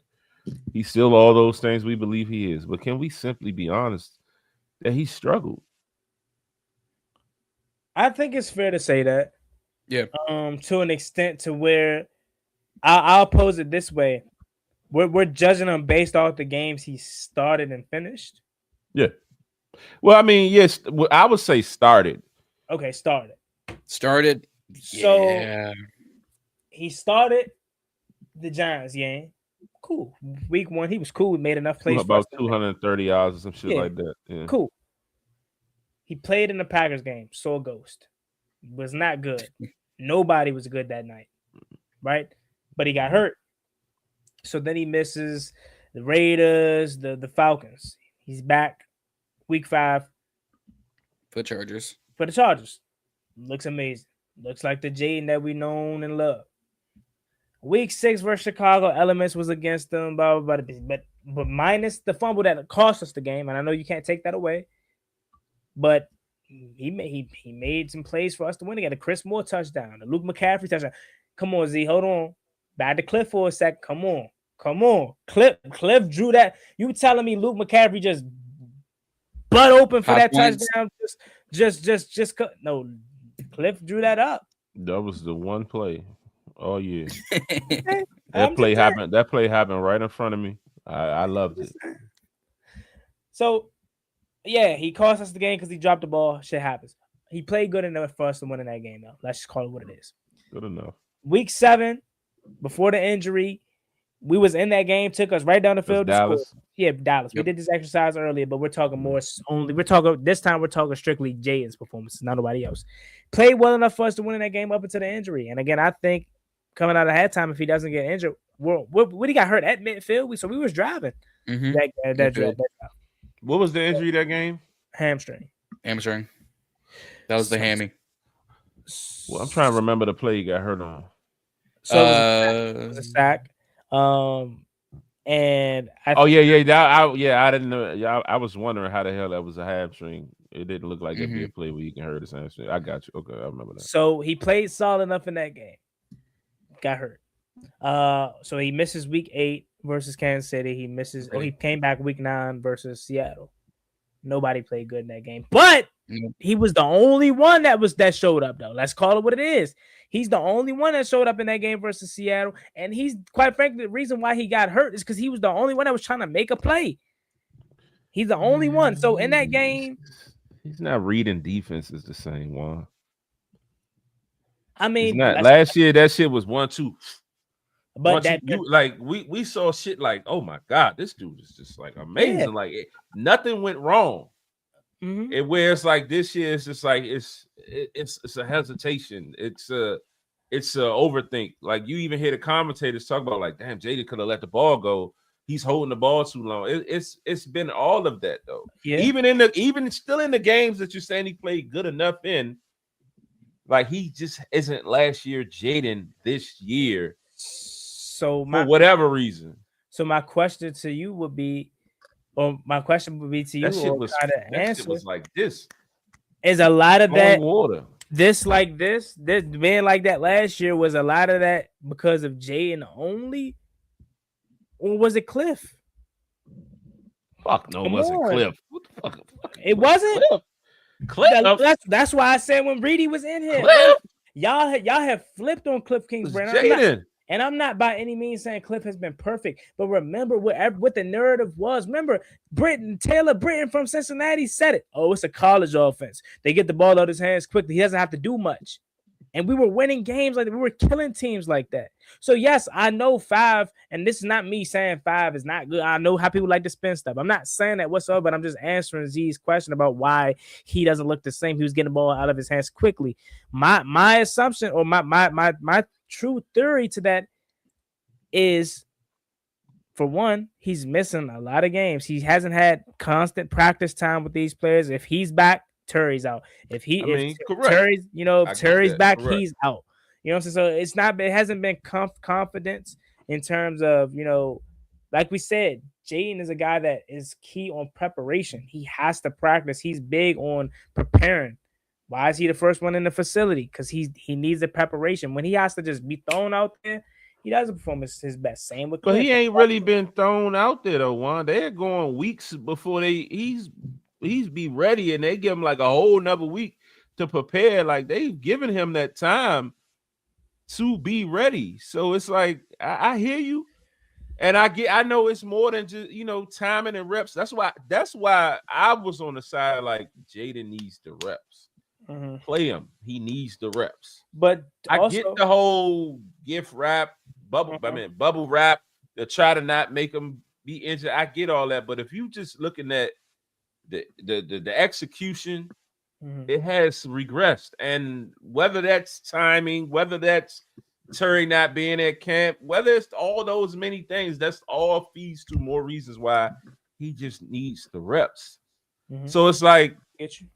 Yeah, like it's again, like I said, I started off by saying like he's still him, but he did take a regress back before he even.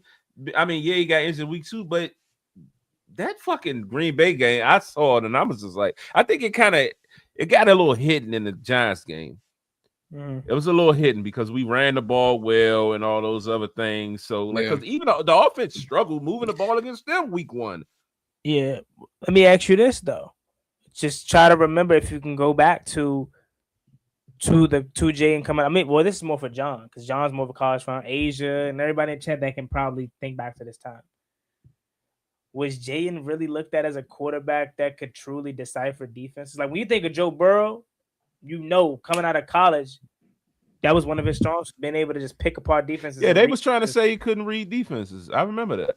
So is that then if that's the case, are we truly surprised that when again I know y'all hate giving Kliff credit for what he did, but is it a true surprise that now film is out on him? Kliff can't truly protect him, or let's just put it in y'all in what y'all No, are no, no, saying. no. You're Kliff leading isn't right to calling what I well, want to say. You're you leading know. right to what I Go want ahead, to go say. ahead, then go ahead. The film is out on Kliff's offense, and Kliff don't know how to switch that shit up, and he's running the same shit he ran last year. Screens galore. Every time we run a screen, teams know it's coming. Every fucking time they caught the interception, the Vikings caught the interception because he know we throw the screen. We're gonna throw it to the weak side. He knew that shit. He knew it was coming. I think was it the Kansas City game when Debo dropped the joint? Yeah, That was another screen when that happened. Like defenses be all over this shit. All over us. They know what's about to come, bro. What offense in this league right now is just truly unstoppable week in a week? I ain't saying it gotta be unstoppable, one. I'm just saying you gotta be able to. People just know exactly what we're doing. Like it was one of them games this year. It was like we knew exactly what they was going to do. They lined up and did the shit the same way. That was I just saw that quote too. It might have been Green Bay. They was like one of them games. They was like we knew what they were going to do. It was Dak. It was Dak. Dak said, if you're talking about, are you talking about? No. That Dak said that about our defense. Never mind. Listen, somebody was talking about our offense. Like this shit was it's so basic. Like Kliff didn't do anything this year to evolve the offense. Year to year, you have to evolve. Okay, yeah, I get you. I see what you're saying now. So that's why I'm saying overall, like, I don't know. Like again, I'm not totally against Kliff. Like when we got him, I was happy.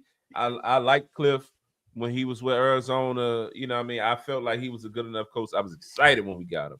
Last year, a lot of the talks that I'm saying now, I was defending. I was doing what you was doing. I was like, nah, man, give Kliff some time. Nah, man, Kliff be cooking. Kliff like that. And it's like this year, I'm really starting to see this shit. Like, this dude has some deficiencies, and he just don't. You can tell in his play calling and his operation that he's stubborn as fuck. Oh, like yeah, sure. That's why we know he don't adjust to the game. Like, run the fucking ball. So, long story short, it's fair to just say teams adjusted, Kliff and Jayden didn't. Teams adjusted, Kliff didn't evolve, and Jayden regressed. All in one. And Dan let sit there and watch the shit happen and ain't say nothing. I hope the one positive that comes from this situation is that Dan now, and I think he will, he's not Ron Rivera or Jay that's going to sit on their hand. He realized he waited too late for a lot of things this year. Next year, he's going to be on the opposite of that. Yeah, so he's going to take control of the defense, I assume. But if not, he's going to be quick to not. If he doesn't take the defensive play calling from him, he's going to be involved early. But then that's what blows me. Jayden getting hurt give Kliff an excuse because then Mariota goes out there and runs the offense a little bit better, and it makes it like the offense is fine. Like, no, this offense wasn't built for fucking Mariota. It was built for Jayden. So it's like, okay, you know what I mean? It's no real evaluation. So Kliff might not be on the hot seat in Dan Quinn's eyes. You know what I mean? So it's just like, ugh. Okay, I feel you. I get it. I understand. I hate, and I have to just accept it. It is what it is. But y'all know how we all feel about 5. We're very sensitive with 5. At least I am. I hate that I have to accept the fact that he regressed, but I just guess I have to just accept it because I sit up here and I'm trying to just kind of make excuses for why I don't think he regressed fully. But I guess it is true. I guess it is. I just hate that, like, how many games has he missed? Or like, if we're talking like he 7 or some shit, like, right? He started and finished only like 3 games. If we're talking about 3 or 4, he started and got hurt and missed. Combine that number and then the numbers of games he started and finished. It's like the only person that I'm seeing do that is Joe Burrow, and that he's just different. Like Joe Burrow is clockwork for Joe B. you know. And yes, you can say he regressed, but in the short time that we have seen Jayden play, you see the flashes of 24 in there. It's just like every single time that he's trying to get going, something happens. Yeah, I agree. Yeah, correct. So- I get that too, but that's when kind of coaching kind of kicks in, and it's like do something different. Like your playbook isn't just 20 plays, Kliff. Like shit, we might see 10 different plays per game if you really evaluating this offense this year. Like just think like passing plays, run plays, and we not counting, but passing plays, we like see like literally like 10 plays tops. He ain't dialing shit up. Like we ain't seeing no. How often are we running comebacks? How often again? Like it's 3rd and 2. And you throw a slant to Jaylen Lane and you got Terry McLaurin on the fucking field. Why? Situational shit. Like, as a coach, you got to be able to tell your quarterback, go to the star guy. If Jayden is comfortable throwing the ball to fucking Jaylen Lane on that situation, that's because the coach not in his ear enough about what to do in certain situations. I get it. You can do it, as a quarterback, you're not going like hound him. I mean, as a coach, you're not going to hound the quarterback too much. You let him live and let him do his thing. But like Jayden should fucking know in these situations, look there first. So that's on 5. He loves Noah Brown more than Terry for whatever reason. I don't know why. Why is Noah Brown even on his fucking roster? He's a waste. I don't know why. But that's my. I don't know why. I said the other day when he came back from injury, he should have been fucking released. Waive him. Let him go somewhere else. What he serve us? He's stunting the growth, like we talked earlier. Treylon Burks. Like we trying to evaluate and see what the fuck we got. You bringing this motherfucker back on the field for what? So that goes to y'all point about us having the wrong OC then, because John is with you. He hates how you use Terry, but listen, we've been having these same complaints since Scott Turner. Scott Turner does the same thing Kliff does. He does not get Terry McLaurin involved. I think Kliff does a better job than Scott because, I mean, Kliff, no, it's not really that much better in terms of this because there's been times where Terry has went catchless and targetless under Kliff's regime too. Even but last year, correct. Yeah, it was more of a consistency thing with Scott Turner of, damn, Terry ain't have a catch or target this whole first half. So maybe it's just that Kliff isn't, that we just have been picking our bad offensive coordinators because we didn't have this issue with Jay Gruden. Jay Gruden was getting him the ball that 2019 year. That's how we found out about Terry. Terry was a special teams guy. And we found out about how good Terry was because Kliff and because Kevin O'Connell. God damn, I hate Ron Rivera for that. He's so stubborn. Kevin O'Connell should have been our offensive coordinator 2020. And he was the only guy I've ever seen make our rest his soul. He's the only guy I ever seen get Dwayne play good. Kevin O'Connell. And Ron got him out of here because he didn't want him stepping on his toe. Anyways, so we've had this same lack of getting Terry involved, lack of using Terry, even before Kliff arrived. So maybe we're just picking the wrong offensive coordinators, but because it's like, but y'all say he doesn't run comebacks. I could be wrong, but I feel like that one play he slipped on when he caught the peak, he slipped, but he caught the ball on Patrick Surtain. I felt like that was a comeback, but he failed. But I get it. Kliff has struggled.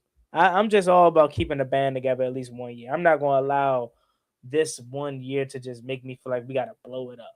You know what I mean? Mm-hmm. So that's just where I'm at. But I get what you, Asia, John. I get what everybody's saying. I'm not trying to say he's perfect, but I don't know. I don't get like right now in this very moment who we get to fulfill him, Yeah, no, I feel you on that, but it's just like I wanted to poll that Jayden question though, because a lot of fans act like you can't evaluate Jayden. Like you just going like Jayden just walks out and he's God. Like nah. Jayden fucks up too. Yeah. If you want to make the joke saying he walks out and he's God, that's Drake made this season. If you want to make that joke. I have a tough time. I hold him. I have a tough time. It's cool. I've been there, but it's like you gotta tell the truth. I get it. I get it. I'm just sensitive when it comes to him because it's like I'm not gonna lie. I hold him accountable. I'm sensitive about him because of the comparison that people continue to make to RG3. That's what pisses me off. That shit pisses me off because it's ridiculous. Fuck RG3. Again, I hate being political or racist or bring race into it, but I literally think they only do it because he's black and he can run. I said if he was white and he was a pocket passer but had the same injuries, hamstring, elbow, and what's the other one? What's the other one he had this year? Knee. Would y'all be saying, "Oh, this RG3 2.0 all over again"? No, they'd be saying Stiesman all over again. probably, but like, come on, like he has not had no thank God has not had a detrimental injury. He's been banged up, yes, but none of them has been to the extent of a RG3 and RG3 and Z. You could speak to it. I mean, I could truly speak to it. I watched every game from 2012. I was here. I witnessed it, but like I'm not who I am now, where I can actually understand bullshit. My fault. I was just RG3 running around. Hell yeah, Santana Mo, let's go. Like I swear, but now I understand, bro.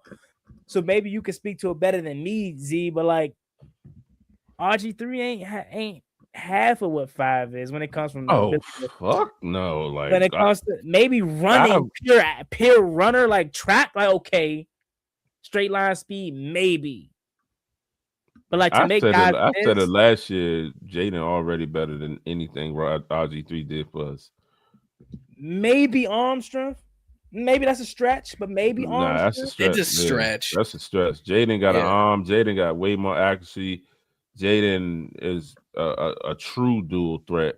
RG3 really had to have a basic fucking read option type fucking offense to one read, like literally 1-2 reads. That was it. Mike Shanahan used to talk about that. Like they had to really dumb the offense down, like really create the entire scheme around him, and they succeeded. So shout out to the Shanahans for being, gurus at this shit. But like, 5 is way more dynamic. He was a track star. And the only reason I said maybe arm strength is because again I do remember every game from that year. I still remember where I was at. But week 1 versus the Saints, Altrick Robinson play action. Ooh, that's a ball right there. I can't lie. That was a ball. Yeah. Oh, that play action post was pretty. He threw that pass many a times. You know what I mean? Especially even against Dallas, Altrick Robinson, because the same fucking play took that shit to the bean. So. But other than that, he runs a circle around RG3. That's why I just hate when people continue to. But let alone with it being race and being Washington and all, people just don't. They don't watch football. They don't, because then they be like, "Well, RG3 did it first. Okay, he's older than him. The fuck." I would hope he did it first. Yeah, who cares? That don't mean he can't be better. No. Yeah. It's to the point though when I be like, bro, like. I be in different places and I just be hearing people talk and I just act like I don't even join the conversation. I act like I don't know what I'm talking about. Yeah, I just let them say shit. You do that. You do that yeah, too. it's just like, cause I be wondering like, what the fuck are you talking about? Yeah, because like, I'm with you. I'm right there. Because again, I'm not gonna sit up here and act like we're experts, right? We're not experts, but everybody isn't as deep into it as we are. So I'm right there with you, Z. I hear somebody say something about Jayden or this or that, and in my mind, I'd be ready to go back and forth. But you know what I just say? I'd be like, yeah, you right. Yeah, nah, for real. I just agree with him. I just agree with him because I'm like, if they not gonna understand. We missing this tackle, this practice squad play. I don't want to go into that because you're not gonna understand. You're not gonna go back and forth. You know what I mean? So I just be like, yeah, you right. Yeah, I'm with you. I feel like that's probably everybody in this chat though. Everybody in this chat is probably like that. Like, you don't get it. Ain't no point in me wasting my time. Nope. Yeah. John, we got anything else? But yeah, other than that, let's tell us about more. What you man heard, fam? Because I was letting y'all do y'all's. I think I was getting quiet, so I started getting more info. So he first gets fired earlier today, right? He gets detained. We'll remind everyone what you talk about. So we're talking about former Michigan Wolverines head coach Sharon Moore, who took over from Jim Harbaugh, and that's a whole nother statistic. So he was fired earlier today. Well timed because of the whole National Signing Day. He was fired from Michigan due to an inappropriate relationship with a staff member who was turned out to be a member of his staff, meaning athletics. Well, and then he's detained before we got on.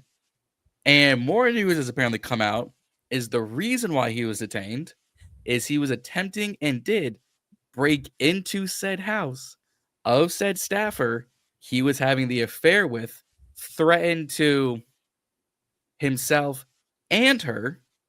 Only reason why people the police found him is because allegedly his wife provided his phone's location. So Hey, hold on. And- Back, can you restart? I'm sorry, Chad. I zoned out because I'm at a loss. Okay. Yeah. So restart. So he was fired today for an inappropriate relationship with a staffer who was then on his staff. Mind you, he's 30 years old. She is probably younger one than you and I. She's probably 19, 20. So we're talking a 10, 12 year age. Yeah, that's what I said. Mhm. He's only 30. A young wop. Put that wop on him. I mean, he's only 30.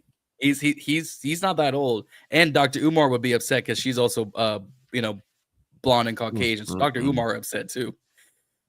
So then he was later detained, and more news has come out. You had to know that too. Yeah. Yeah. That the reason he was detained is that he broke into the house of said staff where he was having the affair with and threatened to himself and her. And allegedly she's also pregnant. Oh yeah, no, he wild. He 39 and he 39 and she is younger than me. So he threatened because he want to keep it.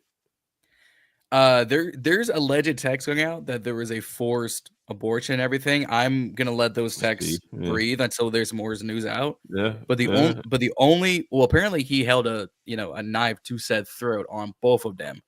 And the only reason why they found him was apparently at a local church after his wife, Smart, gave the police his phone's location. He is now in protective custody for obvious reasons. But we will never see this man probably touch a sports again or be allowed on a college campus. These dudes they don't know how to handle themselves, man. Like, oh my God. Bro. Can I get the opportunity to coach Wolverine football? Like what? That is the generational blow of a bag. And John, you more into college than me, but when I hear these college contracts and buyouts, it's way more than these NFL coaches are getting. So I've said it for weeks. The greatest job in the world is a fired power 4 head coach because you're getting paid, as my man The Rock would say, millions and millions every single year for the next 7-8 years. That's why James Franklin is making pennies on the dollar at VTech because he's getting like $80 million from between now and 2031. Same thing with Brian Kelly. And we'll see if Kalen DeBoer is fired from Bama after the college football playoffs because he could then go to Michigan or go to LSU. I can see like there is a whole thing, but it is rough. What did I just say? Yeah, no offense whatsoever. I was trying to keep things, nice and easy.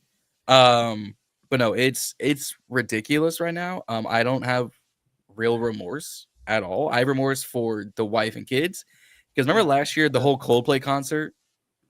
No, enlighten me.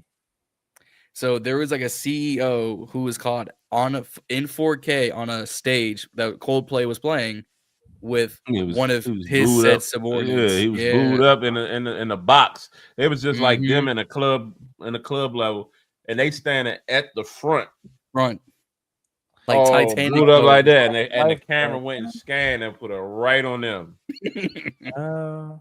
And they both resigned from said job. You see, this is almost to the week. This is almost to the week that happened, bruh. This is crazy. These dudes handle themselves. Okay. So basically, Sharon Moore, he been playing in the snow. No offense, John, but his wife is talking. So yeah, he been snoring a little bit. He been snoring some. And she didn't gave his location to the feds. But she's smart though. She said, "Oh God," she said, "You go have a film me, you're gone." Yeah, but think about it. The wife now probably gonna get money from him and the school. That's generational bag blown. Fam. Just can't control themselves, man. 10 years from now, That's another one of the reasons. That's why they say don't go get no strains, man. A strain's gonna put you in a different place. Yeah. Some people can't control themselves, man. That's what it is. She put it on him.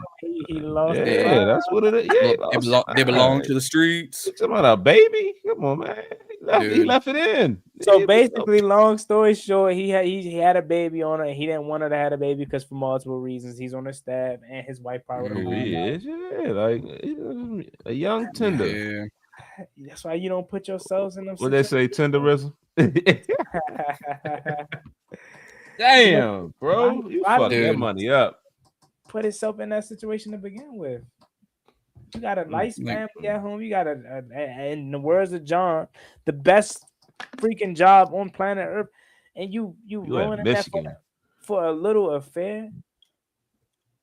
Come on, dog. Yeah, what's crazy is the timing, because I was scrolling through Twitter, y'all were talking. Between Thursday and Sunday was National Signing Day for all recruits. So they waited until after they got everything solidified and signed. They'd be like, "Yeah, we've been known. We've been known about this. We just want to get our recruits." That was smart on their part. Mm-hmm. And they still have a bowl game coming up against Texas. Well, that don't matter in this day and age. They can hit the portal after this year. Right? I mean, yeah, but at least they got them for a year. Yeah. Well, it's National Signing Day in terms of high school recruits. Their first commit at this rate. Because was it Chris? Not Chris Don. Chris something finally committed to Ohio State. Oh, Chris Henry Jr. Thank you, Chris Henry Jr. Man, Ohio State's a factory, bro. They're gonna have stars, bro. They will, but like shout out to Brian Hartline for getting that head coaching job at USF. He's about to turn some guys into dogs. Mm-hmm. Jeremiah Smith breaking news is about to follow him there. Saying, could you imagine? Yeah, that was the next news that came out. That's gonna be interesting to see how that, because that's a wide receiver tree that goes back to Terry McLaurin and Curtis Samuel. Bro, we're talking farther than that. We're talking Ted Ginn. We're talking Michael Thomas. We're talking guys like that. Wide receiver coach. I mean, they say he could have took a head coaching job, but just having that resume alone, it's like, man. I mean, you want to talk about the definition of loyalty? Brian Hartline to Ohio State. Did he play receiver, or he just was one of them coaches that was? I think he played receiver in college and in the league for like a hot. He was a Miami Dolphin. Did he play for the Dolphins? That name sounds. Yeah, you said that. Yeah. Let me see if I can remember the number. Number 83. No, I could be wrong. Let me see. 80. Yeah, that sounds about right. 83. Let me see. Let me see if I can just test my ball knowledge right quick. Let me see. 82. Damn, I knew he looked familiar though. He do look. He only 39, so yeah, okay. Yeah. Okay. Yeah, because he was a 4th round draft pick. His NFL statistics: 344 receptions, 4,700 yards, 14 touchdowns. In 09, 10, 11, 12, 13, he got a $5 million or a 5-year contract. He ended 2016. He was released by the Browns. Oh, so he was in the league from 09 to 2015, and he became a graduate assistant at Ohio State in 2017. And then became interim wide receiver coach at Ohio State in 2018. So he's been coaching for almost as long as his NFL career. Wow.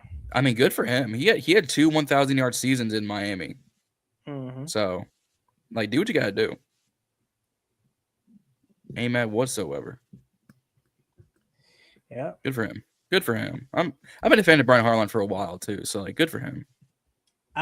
Before we get out of here, John, I'll say this. I don't know if 8 is it was gonna be a new start time, but I definitely enjoyed 8.